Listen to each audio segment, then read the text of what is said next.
আগুনে পুড়ছে $68 মিলিয়ন মাদকদ্রব্য।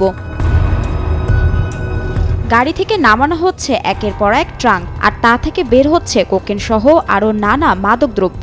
4 টনের বেশি মাদক জব্দ করা হয়েছে কম্বোডিয়ায়। ট্রাঙ্ক থেকে বের করা হয় একের পর এক কোকেন এবং শুকনা মারিজুয়ানার প্যাকেট। পরবর্তীতে সেগুলো ইট ভাটায় নিয়ে যায় শ্রমিকরা। এরপর ইটের ভাটায় নিক্ষেপ করা হয় এসব মাদক।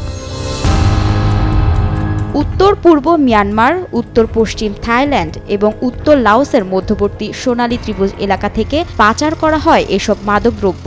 এসব মাদকদ্রব্যের মূল্য $22.7 মিলিয়ন।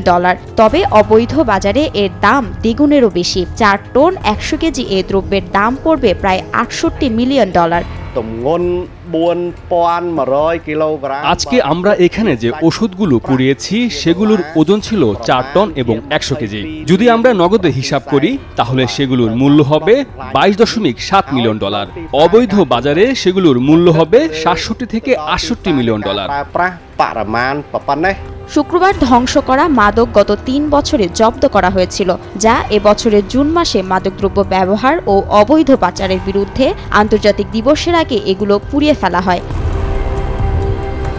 তবে এসব মাদকদ্রব্য কম্বোডিয়া উৎপাদন করা হয় না। চড়া মূল্য পেতে মাদক পাচারকারীরা এ দেশকে ব্যবহার করে বলে জানান মাদকের বিরুদ্ধে লড়াইয়ের জন্য জাতীয় কর্তৃপক্ষের সেক্রেটারি জেনারেল। কম্বোডিয়া মাদক উৎপাদনকারী দেশ নয়, কিন্তু এটি এমন একটি দেশ যেখানে মাদক অপরাধীরা তাদের উৎপাদন এলাকা থেকে তৃতীয় দেশে পাচার করতে ব্যবহার করে, যেখানে বাজার মূল্য বেশি। গত বছরের আগস্টে ক্ষমতা গ্রহণকারী প্রধানমন্ত্রী হুন মানেট অবৈধ মাদকের বিরুদ্ধে কঠোর প্রচেষ্টা জোরদার করার জন্য কর্তৃপক্ষকে নির্দেশ দেওয়ার পর কম্বোডিয়ায় সাম্প্রতিক মাসগুলোতে মাদকদ্রব্য আটকের সংখ্যা বৃদ্ধি পেয়েছে।